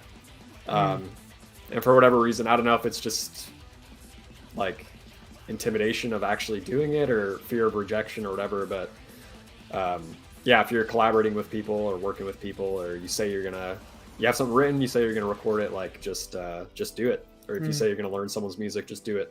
Yeah, we'll take you places, Mm-hmm. Yeah. As far as being in a band, like, first impressions go a really long way. So be as professional and helpful as possible. Like, don't be that guy who's like, "Oh, there's nobody here. Whoa." Like, I'm gonna go talk shit and, like, not help. Like, yeah, don't be that person. Like, be the helpful, involved, supportive person in your music community, and try to lift people up. High tide raises all ships, that kind of thing. Yep. Gatekeeping Yeah, is not One worth it. that comes to mind too, it's like this one translates very well into music, but also just like in general in personal life too, is like God, I don't even know how to word it, which is ironic because it has to do with like getting words out, saying things that need to be said, even when it's like tough, you know, kind of being a voice of reason and like just kind of like speaking up in general, you know, like when you see something that needs to be addressed, you know it does, and then for me personally can't because it's just like this like fucking freeze or try to think of the most perfect way, most eloquent way to put it, and then you can't because like Jared said earlier too, perfect doesn't exist. So like, you know, then it ends up not being said. And I will say that doesn't pertain to like, I feel like the communication's like excellent within Arkaik and stuff, but just like life in general and other like adventures of my life and stuff, that's been a big one. I guess another way to put it would be don't let that throat chakra get all clogged up, you know, like gotta have it open and flowing and breathing and living, you know. It's an active thing for me that, you know, spent 3 decades working on and probably 3 more decades working on it from here on out. Yeah, don't be a dick. Well, yeah. It's just be like Jared said, be helpful. The most important, like one of the most important things is just basically be. I just like to be the type of person that I would like to be around, and that's a very chill and, you know, for the most part, not complaining about the situation that everybody else is also in with you, type of person. So, just being nice and helpful and doing what you say you're gonna do. In metal and music in general, it's definitely, for the most part, what you put in is what you get out, and you'll see people who put in tons of work, and they're very far along in their career, and that's why. It's because they put in the work and they treat people, you know, how they would like to be treated, or with, you know, some level of respect. I think like you can't be in a band with somebody who's ultra talented but just a nightmare to be around personally. So you got to be like the whole package, you know, essentially. You got to have the playing, you got to have the personality. It's not just about the shreds or the chops, you know. Right. I agree. One more thing, avoid comparisonitis. It's a disease, comparing yourself to other people too. Like this person who is farther along the journey or works a little harder than you or whatever, like, wherever they're at, like don't Sigma grind mode. Yeah, like don't compare yourself to other people. Like enjoy your own specific unique journey and be grateful for where you're at. If you have like one fan, I remember getting my first fan, like that wasn't somebody that I knew personally. It was like still this big, you know, somebody who was like recognized what we were doing and early on and was like, I will buy a t-shirt, I will support. You guys are nobody. There's nobody here, but was like a real fan. Like that was like, appreciate where you're at and don't compare yourself to other people. Right. Destroy Uranus said a good one. Don't say it's good just because I'm your friend. True. If you're friends, fucking be brutally honest with them and tell them what the fuck's up. That's the best part about being a friend. Tell them your shit sucks if it sucks, you know? Yeah. I think really you have to say it sucks. Like, but if you want to be like, you know, if they're asking for honest critique, you could give them, you know, you could still say it in a constructive way without being disrespectful or anything like that. For sure. Don't be a dick, but also don't gaslight them that it's the best. Yeah, you do. You definitely see that a lot where bands, you know, it's like this hyper-inflated ego, and you're like, you know, it's like certain people might hop on stage and they like are acting like rock stars, and you're like, wow. Yeah. It's pretty cool. I mean, that's a vibe. It used to be a thing, so There's a fly around my garage, so if you see me like doing weird shit like I have Dude, same here. There's one nerve buzzing. condition. That's because there's flies. There's a fly that keeps You're trying to buzz in my dude. ear. Yeah. And while we have this quick minute, I put their fucking PayPal link in the chat. Give them some money. Send them $5. Send them $10. Buy them a beer, a coffee, something. Send them some money. Help them out. Help the boys out. Don't worry about me. Don't send me shit. Send it to them. These guys are making art. I'm just giving It them just a goes platform to straight talk back to their into the people. band. Yeah. It Yeah, goes to their like- band. Send them fucking $5. Send them $2. I don't know. The link's right there. Take it. Run with it. We got some cool new merch designs that we need to raise money for shirts. So you My know, word. keep that up. Yeah, that'd be sick. Yeah, thanks for Alright. putting that up, by the way, too. That's really cool. We appreciate that. Yeah, no, that's all this is, dude. I want to be able to help fund people. Like, this is their dream. This is an art. You know what I'm saying? I want people to be here not for free. Like, make a little bit of money. You get to hang out with your people. Give them a platform to talk for free. It's easy. Cool. You know? We're here to hang out and have a Oh, good yeah, time. man. Cool. That's what's up. So, we're kind of rounding third base now. So, we're going to end it on some higher notes. We've been talking about some deep shit. So, the last band asked you guys, what's your opinion on the Zero Bar? It's a candy bar. Zero bar? A Zero Bar. I've never heard Damn, of they're it. gonna be disappointed that I've never had one. I haven't either. I haven't either. Hold on. That's what I I asked him. gotta- I was like, what the fuck is a Zero Bar? Looks Let like me look a this I've up. never heard of it. protein bar looking thing. It's like they said a ass backwards Snickers. And this question, it's from the Guild. The Guild asked this question. Looks like a What white the chocolate fuck? Snickers. It looks like I've- I I explained it. literally have never seen one of these in my life. I haven't What are they either. telling Never you? heard of that. It looks like when a dog turd is left in your yard for too long and it turns white.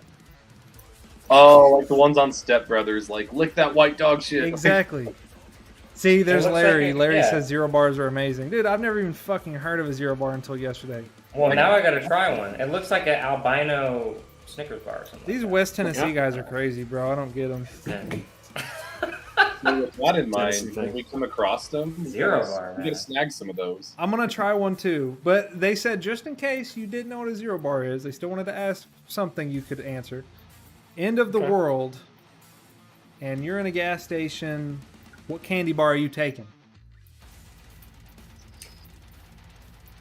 Shit, I would take some sour Skittles. I would just bypass the candy Yeah. bar. Okay. If I I had to just get a get candy loaded bar, on sugar.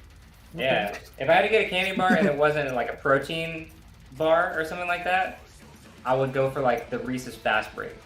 Word. Oh, okay. Yeah. Solid. Yeah. Yeah, if I had to pick like a candy bar, candy bar, it'd be like probably a Kit Kat. Kit Kats are fun. Kit Kat.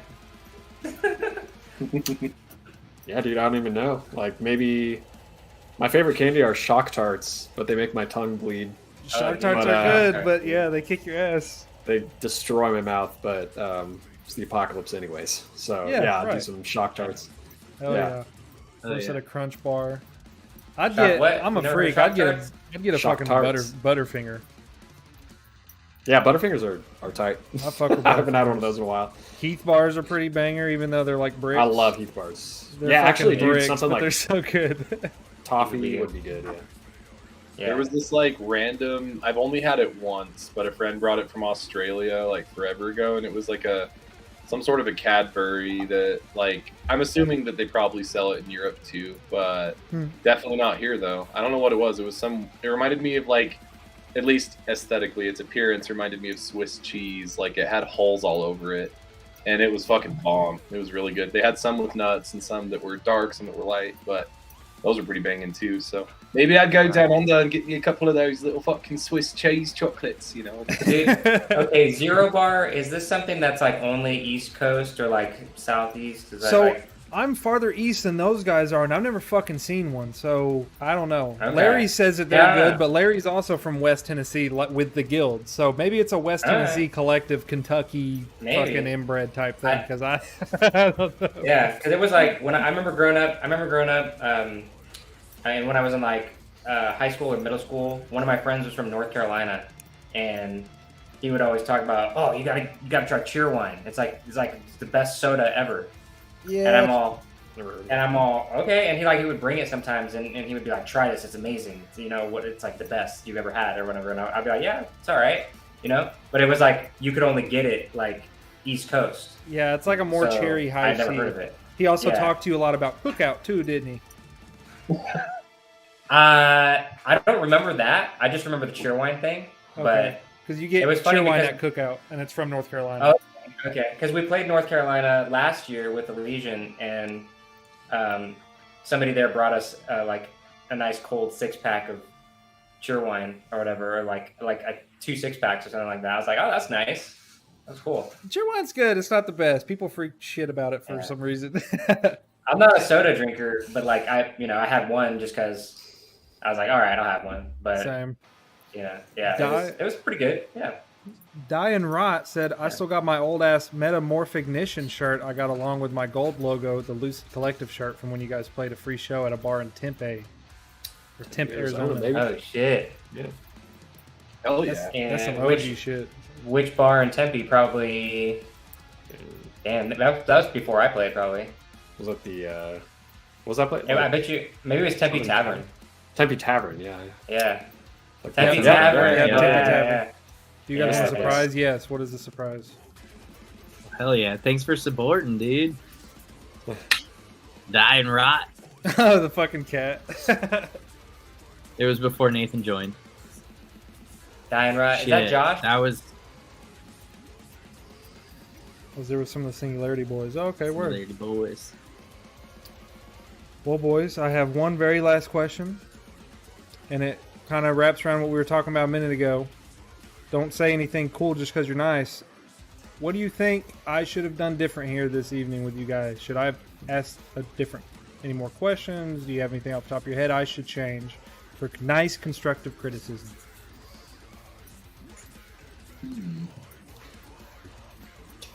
I've been. I really don't have any complaints. I mean, I thought the questions Dude, yeah. were nice and varied. Yeah, they were Honestly, good. the only thing I was Yeah. gonna say is pick a different shirt. That band sucks, dude. No, genuinely can't think of it, man. Like, this has been really fucking cool, honestly. Like, Sick. I'd be really hard pressed to think of anything like really well engaged. You ask really solid questions, and Nice. got a great personality for it too. It's just like you feel like a homie that we've known for a while. Thanks, man. I appreciate it. That's Yeah, what's this is up. the third podcast I've done in the last 2 weeks, and I don't think you asked any questions that I got asked. So that was really cool. Like, you Oh, asked sick. good questions, Nice. Why the fuck did There's you like do 3 podcasts in 2 weeks, bro? I was Chill like, out. I've never done any, and then it's just like 3. Yeah. There was one thing I would say, nothing on you, but there were some good questions that came from the chat too Mhm. that you could Yeah. potentially add Yeah. to the next. I like the episode. chat interacting, talking Yeah. with the chat, adding questions. For sure. That was awesome. Yeah, that's what I like about the whole streaming thing, because people are like, oh, podcast, you don't talk with people during a podcast. This is for you guys. It's for me, too, but it's also for the people that follow you. They can ask you questions and hang out and talk with you at the same time. So, sick. Sick, man. Yeah. They also help carry the conversation a little bit. Right, yeah. Like, I guess, like, when I really think about it too, like, if there was like any other kind of like additional questions that, and maybe you already have and do this, but I don't know if you guys are familiar with like digital tour bus and stuff on Yeah. YouTube and stuff. Like, they have a segment called Crazy Tour Stories, Mhm. and I think that could be a fun one for you to incorporate too. Just like hearing, like, that's one of my favorite things about touring is just like getting to hear all the different stories from other people. And I know we've For had sure. our fair share of like really funny, interesting ones too. That's not necessarily even a constructive thing. That's just like, maybe something that's like, oh, another little spice to throw in the gumbo. Yeah, no, for sure. Usually I ask the best venue they've played at and the worst venue and why. And usually that kind of leads into that. But I didn't ask because, we got 4 people. It's already been 2 hours. I'm not trying to fucking keep you guys here all night. So I'm also trying to keep some sort of a pace and not bore Yeah, the yeah. shit out of you guys. For sure. So I should have asked that. I apologize. But No again- worries. No, it's been truly fantastic. Like, Sick. I appreciate you guys hanging out, dude. It was fucking Yeah, awesome. 10 out of 10. This Sick. is my favorite That's one of good, these yeah. things that we've Oh, yeah. done. Hell yeah. We got a couple. Yeah. Vaquero asked premature question, but is Arkaik Singularity Disiderium tour in the works? All in the family. We're thinking about it. It's like we're just tossing the idea around now. I would love to do that. But schedules, everybody's schedules are so different, so it just depends if we can get everybody in the same spot. Which is funny because like each band would have sharing members, An overlap. So it's like less people to do stuff, but it's still, yeah. Jared and I could sit there and kind of like be all like, look at all these plebs in their multiple band. Yeah. It's really like. Then we could get Al Ghul. We could get. There you go. We could literally like every band has to have a band player and another band on the So then Jared needs to either become a DJ and do like an EDM set, or have like a country band headliner. Hell yeah. And Jared plays drums on it. Oh, shit, yeah, I would have to have a side project. Yeah, we all have to double duty. Yeah. Yeah, I'd have to like DJ the after party or something like that. Yeah. Oh. Yeah, but no, seriously, we would like to do it. All suffocation we would do all the it. time. That would We would be definitely nice. do it. So, I've wanted to do that since I joined Arkaik. Yeah. And before you guys hop out of here, a band that you would reference to come hang out on the stream one day that I could reach out to keep my list fat. Oh shit, I can hook you up. I got a fat list from my Hey, homies. you ain't gotta hook me up. My the Cali Death podcast, Joel, he was in my wedding. Okay. So he's just like a homie, and it gives the guests and stuff like they've done a lot of people. They can't do everybody again and again. Right. So they've probably got a lot of good suggestions. So I'll hit him up for you. Sure. I appreciate it, dude. That's sick. Summing the Lich. I reached out to Summing the Lich. Yeah, I'm they waiting. would be sick. I haven't heard from them, but I'm waiting. Those are great guys, fun guys. Yeah. Homies. Yeah, Yeah. I've reached out. Hopefully I'll hear from them soon. That'd be badass. Yeah. Yeah. I have some buddies in a slam band called Atoll from Arizona. Oh yeah. Really sick band. Cool guys. Wade Taylor, Word. Oh yeah. Yeah. awesome guy. And the rest of the guys in the band are really cool too. So they might be interested in doing something like this. Sick. Yeah. Hell yeah. Yeah. I usually reach out to them same night, so they'll get a message tonight. Hell yeah, man. Hell yeah. Decrepit And- Birth. You should interview Bill. Oh, Yeah. Bill from where now? See if you can get Gabe in here. he's so busy in 50 bands that it would be Yeah, that'd be awesome. Yeah. killer. I'd feel like a dick, Yeah. honestly, even reaching out. But yeah, if y'all guys don't have anything, man, that wraps it up. I really appreciate you guys hanging out. Like I said, this was kind of a small dream for me because I've been listening to you guys since I saw you guys live that time opening for Beyond Creation. So this was fucking awesome. So Cool, man. thank you for having guys us. seriously We're for honored to hanging be out here. for a couple hours, and thanks for everybody coming in here, hanging out and talking. If you guys want to hit me with one of these, I'm gonna use you on a thumbnail. That's gonna be posting up. Let's do it. Sick, and that's it. Cool, man. Hell yeah. Yeah, it was a lot of fun. Maybe we'll get to Yeah, catch appreciate it. one of the shows on an upcoming run. Yeah, no, hell. Yeah, I think so. Hopefully, if you guys come close, I'm gonna go hang out for sure. I'm gonna try to go to a lot more shows now. Hopefully. Fuck yeah, man. But yeah, so thank you guys so much. YouTube video will be up tomorrow for this too, so I'll Oh, have yeah. links and all that shit. So thank you guys. I'm gonna be up on the stream for another few minutes. Their PayPal links in here. Please try to hook them up a little bit. Give them some love. Thank you, chat. Sick. Thanks, chat. Yeah, thank Clutch you. chat. But all right, guys, y'all have a great rest of your night. I really appreciate it. It was All right. fucking awesome. You as well, man. Thank you so Okay. much. Love you guys. Peace. Love See you you guys. guys. See ya. Love you, all of you. All of you. There we go, boys. That was Arkaik. Thank you so much, everybody, for hanging out, asking some questions, being active. I really appreciate it. Please, I put their link in the chat. I think it's still pinned up top. Give them a little bit of love for the boys. We need them to get some more tours going. You already fucking know. So I'm going to hang out here for a few more minutes. I'm going to jam out to some of this music I got playing right here. If you guys got any questions for me, I'll be hanging out for probably 10 more minutes. So if not, I hope you guys have a great fucking rest of your night. And thank you so much for hanging out. Go check my schedule on Instagram. the Metal Apothecary to see what I've got lined up. I'm already booked through fucking October, boys. So go see what other bands that you would like to come stop by for.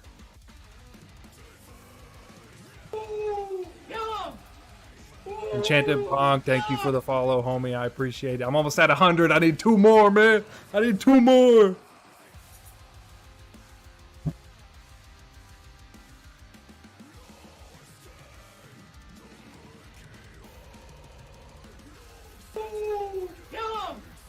Beautiful Kai, 99. Let's go. Fucking Chad.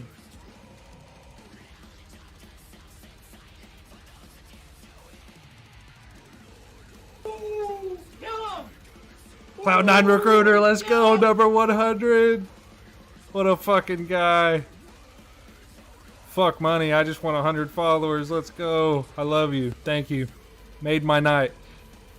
Jared, of course, thank you for fucking hanging out, man. I had such a good time with you guys.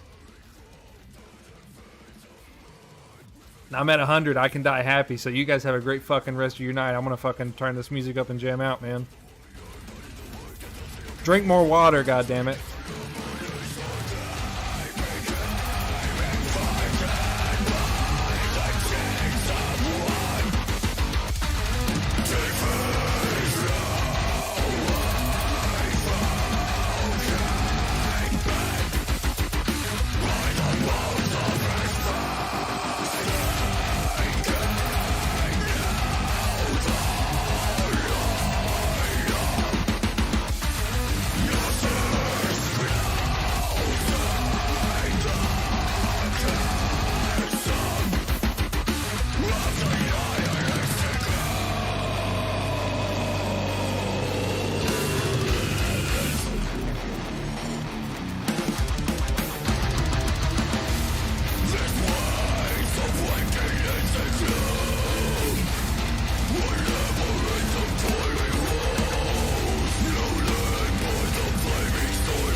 Here's what you asked for.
I think that was the best fucking ending note we could have put it on, boys.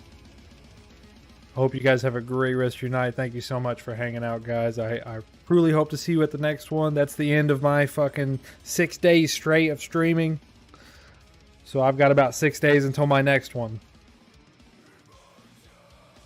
Let me double check who my next one is. It is with Casket Robbery on the 12th. And then I've got Trey Purdue from Of Sulfur and Worm Shepherd on the 13th that following day. So if you guys like Worm Shepherd or Of Sulfur, gonna have Trey Purdue hanging out there. So you boys better stop by and see what the fuck's up. So anyways, guys, I'm gonna end it here. Hope you guys have a great rest of your night. Thank you so much for stopping by, and I hope to see you at the next one. Thank you.